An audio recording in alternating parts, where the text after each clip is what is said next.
Hello আসসালামু আলাইকুম। চলে আসলাম হলুদ ডে 2 নিয়ে। তো আজকে বেসিক্যালি বরপক্ষের হলুদ ডে ছিল, আর আমি আগেই বলেছিলাম আমাদের এবার 2 দিন হলুদ হয়েছে।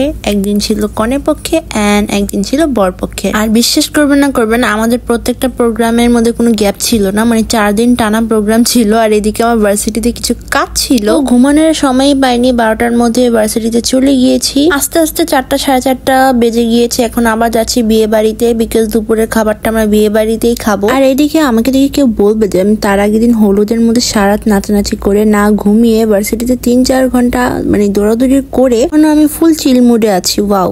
যেই খাওয়া দাওয়া সেরে দেন আমরা সবাই মিলে এখানে ডালা সাজাচ্ছিলাম। আর এই মুহূর্তে আমি এত টায়ার্ড হয়ে গিয়েছিলাম যে আমি আর সামনে যে খুব বেশি কাজ করতেই পারিনি। আমি বসে বসে দেখছিলাম তাদের ডালা সাজানো, কারণ আজকে আবার বরপক্ষের ডালা সবকিছু নিয়ে যাওয়া হবে। এরই মাঝে ডিসাইড হয় আজকে যেহেতু লামিসা মানে আমার বোন মানে ছেলেদের হলুদে যাবে, তো ওর মেকওভারটা আজকে আমিই করব। সো এখানে মোটামুটি কাজ শেষ করে হালকা পাতলা নাস্তা পানি করে দেন বাসায় চলে যাই। দেন আম্মুকে রেডি করিয়ে বউকে রেডি করিয়ে দেন আমি আধা ঘন্টার মধ্যে রেডি হয়েছি। কেউ বিশ্বাস করবে? ক্লিপ নেওয়া হয়নি বিকজ অনেক তাড়াহুড়ায় কাজ করেছি। 1 মিনিটও ছিল না ফোনটা হাতে নেওয়ার। যেই খেয়ে নিয়েছিলাম, খাওয়ার পর এখানে হলুদ দেওয়া স্টার্ট হয়ে গিয়েছে। মানে কি যে হ্যাট্রিক ডে ছিল, মানে এত ব্যস্ততা ছিল ওই দিন। আমি যে এর মাঝেও কিছু ব্লগের জন্য ক্লিপস নিতে পেরেছি এটাই আমার কাছে অনেক কিছু মনে হচ্ছে, বিকজ আমি ভাই অনেক তাড়াহুড়া ছিলাম। আর এই যে এখন আমি হলুদ দিতে উঠে গিয়েছি। অ্যান্ড আজকে আমাকে শাড়ি পরিয়ে দিয়েছে, প্লাস আমার হেয়ার স্টাইল করতে হেল্প করেছে আমার আম্মু। আম্মু না থাকলে হয়তো আধা ঘন্টার মধ্যে আমি এত সুন্দর লুক করতেই পারতাম না। আমার নিজেরও বিশ্বাস হয় না যে আমি আধা ঘন্টার মধ্যে এত গর্জিয়াস একটা লুক অ্যাচিভ করতে পেরেছি। অ্যান্ড সবাই আমার এই হলুদের লুকটা এত বেশি পছন্দ করেছে। এন্ড আপনাদের কাছে কেমন লেগেছে অবশ্যই আমাকে কমেন্ট বক্সে জানাবেন। তো আমি আগেই বলেছি আজকে আমাদের এখানে হবে কনসার্ট, বিকজ আমাদের বাসায় কিন্তু সিঙ্গারের অভাব নেই। মানে আমাদের ফ্যামিলিতে ডান্সিং সিঙ্গিং দুটাতেই সবাই এক্সপার্ট। কনসার্ট ডিজে দুটেই থাকে আমাদের হলুদের মধ্যে। আর এই যে এখন আমাদের ব্রাইডের এন্ট্রি হচ্ছে বাইক দিয়ে। এখন সবাই বলবেন জামাইয়ের হলুদে বউ কি করছে? দেখেন সবসময় দেখবেন বউয়ের হলুদে কিন্তু সবসময় জামাইরা আসে। এবার আমরা এই ট্রেন্ডটাকে উল্টিয়ে দিয়েছি, এবার জামাইয়ের হলুদেও আমরা বউকে নিয়ে এসেছি।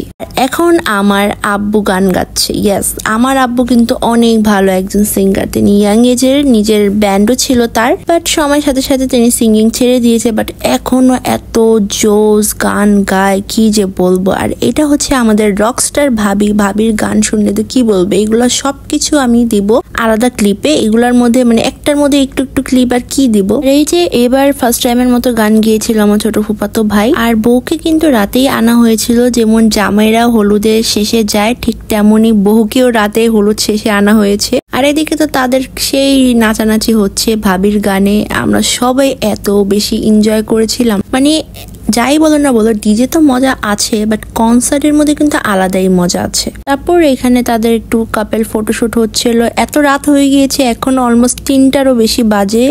ক্যামেরাম্যান চলে গিয়েছে, তাই আমরাই ফটোশুট করে দিচ্ছিলাম। এর বইয়ের মেকওভারটা আমি করেছি, সো জানাতে ভুলবেন না কেমন হয়েছে। এইদিকে ভাবি তো পুরো হল গরম করে ফেলেছে তার গানের মাধ্যমে। আমরা সবাই স্টেজের মধ্যে ইচ্ছা মতো লাফাইছি ভাই, এত লাফাইছি যে বলার বাইরে। আর এদিকে জামাই তো পুরো একদম অন মুডে আছে নাচে। আর মাশাআল্লাহ আমার এত বেশি এনার্জি, আমি তার আগের দিন সারাত ঘুমাইনি। আমার এটা ফিলই হচ্ছিল না, আমি তো জাস্ট উড়াধুরা নাচছি, যদিও আমার নাচের কোনো ক্লিপ নাই। তো এখানে জামাই বউ ইচ্ছা মতো ওখানে যে নাচছিল, আর আমরা তো এখানে কি আর বলবো, অনেক বেশি মজা হয়েছে এই হলুদের মধ্যে।